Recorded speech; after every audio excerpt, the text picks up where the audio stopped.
Hello and welcome to this week's episode of the Schulmann Smithtown podcast. I'm Sensei James Leonelli, owner and head instructor of Schulmann's here in Smithtown. Back again in my home recording space. This week I am here to talk about one of the biggest health factors, or rather health risks, of today's day and age. And just this is society in general, and it was a big problem even before everything with COVID, and now with everything with COVID, I feel like this has just ratcheted up 100-fold. We've been talking about physical conditioning quite a bit the past couple of weeks, or rather we started last week, so I want to continue down that same path this week as we talk about stress. Now, what is stress? It's the body's reaction to harmful situations. See, the thing about this is, it's not just about real situations, it's also perceived harmful situations. When you feel threatened, there's a chemical reaction that occurs in your body that allows you to act in a way to prevent injury. We know this from like fight or flight, like you know that if you guys drive, if you're old enough to drive, you know that when you get one of those near miss kind of things, all of a sudden your body reacts based on your experience. You get yourself out of the way. You avoid the situation. But afterwards, what happens? Your breathing's going really, really fast. Your heart rate is going fast. Your muscles are tight. Your blood pressure rises. Afterwards, you're huffing and puffing. And you always say the same thing afterwards. Oh my God, it all happened so fast. See, there's a million things that can cause stress to people.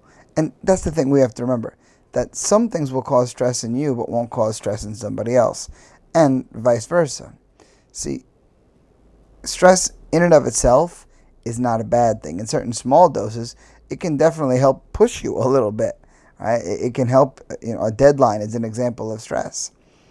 But obviously, lots of stress and ongoing stress would not be good for us, right? We're just not equipped for it. We're not built to deal with it. It's one of the reasons that the greatest epidemic, I should say, that is following our pandemic is mental health issues, other health issues, and they're all related to stress from the current situation. So let's get ourselves into some things that are symptoms of stress. We'll start with some emotional symptoms. The first would be getting easily upset, frustrated, or just generally being moody. We've all had those bad days where we find ourselves interacting with people, our coworkers, our family, our clients, and we're a little shorter than usual, right? Things that wouldn't necessarily bother us before, suddenly they're bothering us a lot more. And I'm sure we've all caught ourselves on those bad days being a little shorter with someone than we really should have been. And usually afterwards you feel bad about it. And why? Because you're having that bad day and you took your bad day out on them. But the thing about it is, we know what made that day a bad day. It was stressful. Another emotional symptom is feeling overwhelmed, like you're losing control or you need to take control. Another manifestation in this same regard is feeling like a small task is insurmountable. My own personal experience when I was reopening the school after being closed for the lockdown, I had to call all the different utility companies and get services turned back on and so forth. And when I did, it was funny. 3 of my 4 utility companies reached out to me, and I let them know what was going on, and they were all great the entire time. But there's one company in particular that here on Long Island especially, they have a monopoly in a lot of areas, and they're very, very, very difficult to deal with. They used to be a very small company, very local, and they got bought by a bigger conglomerate, and now they're a little too big for their britches. But I remember that I needed to call them, and I knew it was going to be a pain in the neck, and I knew it was going to be a headache. And I put this phone call off for like 10 days, thinking it was going to be this whole giant to-do. And when I finally wound up calling them, it was like a 10-minute phone call. And I was like, I got all worked up because of that. Well, it's just because I was so stressed with all the things on my plate that I felt like this one task that was going to be reasonably small was going to be overwhelmingly huge. Let's get back on the path of emotional symptoms. Having difficulty relaxing or quieting your mind. Right? Like we all know those nights where you just can't seem to fall asleep. You can't quite shut your brain off. What's going on? I mean, generally, our brain isn't just going in random circles. It's usually trying to fit together the puzzle piece that is that conundrum that is stressing us out. Another emotional symptom, generally feeling bad about yourself, right? Having low self-esteem, feeling lonely, worthless, or depressed, just generally having a low self-image, right? Usually that's a factor of feeling overwhelmed, feeling like you can't handle everything that's going on. You can't handle the things that are causing the stress. And it changes the lens that you look at yourself with, and obviously that's a problem, right? Because obviously when we are defeated, it's a little more difficult for us to rise to challenges. And if we don't rise to the challenge, we stay lost in the sauce. We stay down and out instead of pushing ourselves forward. Another very common emotional symptom, and this will definitely relate to what we talked about several weeks ago, the idea of sheepdogs. We'll avoid others. We will definitely set ourselves some distance between us and our friends, because the thing about stress is it sometimes becomes a self-fulfilling prophecy where you feel like you can't handle it, you feel like you're all alone, and you'll kind of manifest that thought by simply not seeking out the help that you need, feeling like you don't have others to lean on, when obviously leaning on those other people would certainly be helpful. Now, that's just the emotional side of stress, but there's definitely some physical symptoms as well. And this is another lens for us to look at. It's something that's really, really important for us to factor in, how what's going on in our head can affect what's going on in our body. So let's explore a couple of those symptoms. Firstly, low energy. Like you just can't get up for things. Like you don't have the motivation to do anything. And I'm sure we've all had those days where we're just so crazed, we have a million things going on, but we just can't seem to get moving. We can't seem to get the ball rolling. Again, it's that self-fulfilling prophecy. It's that feedback loop of sitting down in the hole and not trying to get yourself out of it, not making the effort to climb out of it, when obviously if we started to make the climb, we'd be amazed at how quickly we can get there. Here's a very common one that we think about with stress: headaches. Well, where do those headaches come from? It comes from tension. It comes from us being just generally tense, right? Obviously, when we think about things that are a conundrum, we think about them as a headache. Man, this problem is a real headache. Well, why? Because so often when there's a conundrum, it physically manifests itself in a headache. So obviously, that's a negative physical factor that we just commonly think of with stress. It comes right along with aches and pains of tense muscles, right? Like, I don't know if you guys have ever gotten a massage. If not, I highly recommend it, especially when you're stressed out, because your body goes into that tension mode. When you're stressed out, your body locks itself up.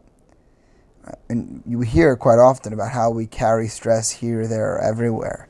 Well, think about it. If your shoulders and neck, and even like people tend to grind their teeth and clench their jaw quite a bit when they're stressed out, all those things are going to lead to a headache. And man, I don't know about you, but if the headache is bad enough, I find myself having a hard time getting motivated to do anything. I got to do things to eliminate that headache before I can worry about eliminating whatever's on my to-do list or so forth. Next, upset stomach, including things of every ilk that are connected to an upset stomach, also to digestive problems, right? Indigestion, and just other general problems, nausea, constipation, the opposite. Why? Because, again, our system's thrown into wonky places because of the stress. It's not uncommon for there to be a rapid heartbeat or even chest pains. Right? We think so often about someone being so stressed and so worked up they have a heart attack. If you think about it, obviously that's a cardiovascular result of all the stress that's going on. Now, this next one I think really factors in to what we touched on with emotional problems, having a mind that you just can't shut off, or having difficulty relaxing, and that would be insomnia. Those nights where you stare at the ceiling, it usually comes from not being able to shut your mind off. It's not just a simple factor if your body doesn't want to relax, it's that your mind won't shut off. Because if your mind won't shut off, how are you ever going to check into sleep? Frequent colds and infections. We know that a person can worry themselves sick. Right? You ever notice that the people that you know that are the highest strung, that seem to be stressed out the most, they seem to get sick the most too.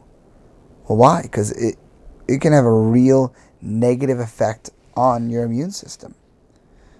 It's just the way our body responds, because it's in constant fight mode. So if it's in constant fight mode, of course it's going to wear down your immune system. And when your immune system is worn down, of course you're more susceptible to the basic things.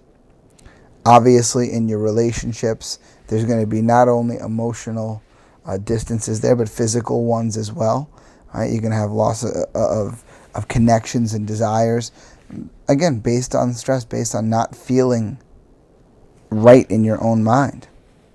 Things such as nervousness and shaking, ringing in the ears, cold or sweaty hands or feet. Again, just physical manifestations of your body being stressed, being in fight mode all the time. And then dry mouth and difficulty swallowing, because obviously dry mouth makes it difficult to swallow. But again, just another thing that goes wrong with our body based on being stressed. We'll move on to cognitive symptoms now. Things that are going on in our mind, which I think will kind of expand on the thought from before about not being able to relax or quiet your mind. So just some things that often go on in your mind when you're very stressed. Constant worrying, racing thoughts, forgetfulness and disorganization, an inability to focus, poor judgment, being pessimistic or only seeing the negative side. It's like we've talked about before, that when you're in the hole, it's very difficult to seem to find a way out. Well, why? Because we're stuck in that mode. Our brain is set to that frequency. And it's because our body is feeling that way. When our body's feeling that way, it's really, really difficult to get out of that mode. Like we talked recently about a positive mindset and so forth, and about how the days when you wake up in a good mood, you laugh everything off, but on the days where you wake up in a bad mood, you seem to find more and more negative. It's the same when it comes to stress. When you are stressed out, you tend to find more things to be stressed out about. It's just the way our brain is worked. When it's programmed to that one frequency, it's pretty easy to find it. So now let's go to some behavioral symptoms of stress. Changes in appetite, such as eating not enough or eating too much.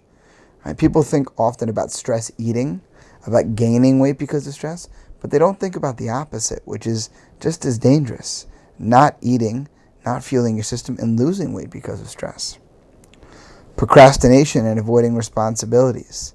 Think about my earlier story about pushing off that call to the utility company. Again, it was a 10-minute phone call that I could have had done weeks earlier. But why didn't I? Just because I was stressed with my giant to-do list. Increase of unhealthy habits such as alcohol or drugs or cigarettes. Why? Just doing anything to try to take your mind off of what you're doing, to cloud your thoughts, to put yourself somewhere else. Exhibiting more nervous behavior such as nail biting, fidgeting, pacing. Like we've definitely all experienced that, where we had someone like, you get a crazy phone call, You get all worked up because of that crazy phone call, and you find yourself pacing. You find yourself getting physically worked up, all based off of what was going on the phone.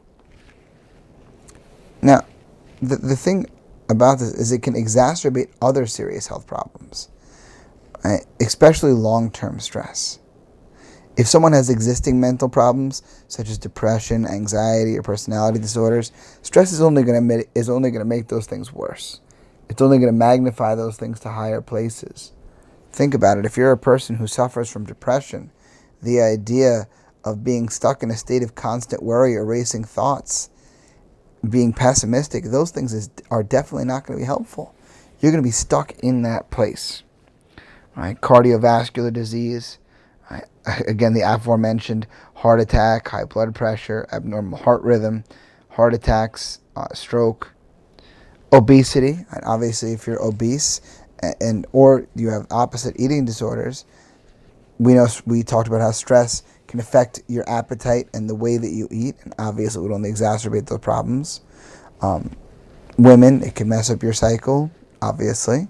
In terms of skin and hair problems, it'll increase things such as acne, psoriasis, eczema, permanent hair loss. Like we know, we've all been really stressed out and we start to break out, right? Why? Because our skin is manifesting the stress right on our face, literally and figuratively. And obviously, gastrointestinal problems, things such as gastritis, ulcerative colitis, irritable colon, these type of things will just be exacerbated by stress. So that's all that stress can do for us, to us, I should say. But let's talk about the important thing. Let's talk about what you do to get rid of stress, to actively manage it. Obviously, if there's a specific thing that's making you stressed out that you can get away from, the first thing to do would be get away from that. I saw a funny thing online a couple weeks ago, and it was a woman talking about her aunt and her uncle, and the aunt and uncle got divorced, and the aunt said to the young lady, "Oh, I used to think that I was depressed, and now that I'm divorced, I realized it was just your uncle." One thing stressing her out, and as a result, affecting her in a huge, huge way. Like, I know my own father, I think I've talked about this in the past. He was working in a place where the environment was not good for him. He was stressed out all the time. The culture just wasn't conducive to who he is as a person. He wasn't making the difference he liked to make. He wasn't feeling the camaraderie he liked to feel. He was feeling tense all the time. My father walked into that place with 95% of his hair black, and he walked out of it with 95% of his hair gray. Sure, he's older, but it happened in a very short time, all because of what that place was doing to him. And if you can get away from that thing that's stressing you out, great. Then there's obviously physical things, and the first is the one that I feel the best about: getting regular physical exercise. It's just your outlet for stress. It's your way to just take that energy that our body's creating by being worked up and fighting off that real or perceived threat, getting it out of us. I know I've definitely been worked up, and go hit the bag, go run, even just take the dogs for a walk, just something to get the angst out. And afterwards, I always feel better. Not just because of the post-workout pheromones, but because not pheromones, endorphins rather. But just having a place to direct that energy is huge.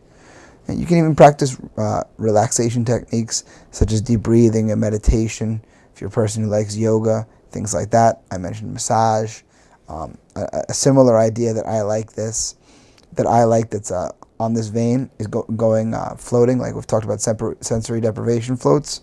I find that it's a great way for me personally to shut out the world for 90 minutes. If that's something that's available near you, I would check it out, especially if you have a high level of stress. Keeping a sense of humor, it seems simple, but it's important nonetheless. Spending time with your friends and your family. I find that that's one of the great distractions of life. And that when you, there's always a million things going on in all of our lives. But I find that one of the easiest ways to be in the moment is to be talking to our loved ones. Like this weekend, I had some time with one of my childhood best friends. I had some time with some of Mrs. Sensei's family. And during both of those times, I wasn't thinking about anything else. I didn't have the chance to have my mind anywhere else. It was just so engaging. And don't forget to make time for things such as reading a book, listening to music, listening to your favorite podcast that comes out every Wednesday. Things like that are just, again, another way to direct our mind on something that isn't the stressor. And something like that is invaluable. To me, combine all those things. But some of those things are a kind of a Band-Aid. Right? When it comes to things like physical activity, though, when it comes to things like regular exercise, that's just managing. That's one of those things to me that's maintenance. Right? Just like you have to change the oil in your car every 3,000 miles, or the car's not going to work right, or obviously more than 3,000 miles these days, but I digress. If you're not exercising regularly, if you're not burning out that energy regularly, then you're fighting a losing battle.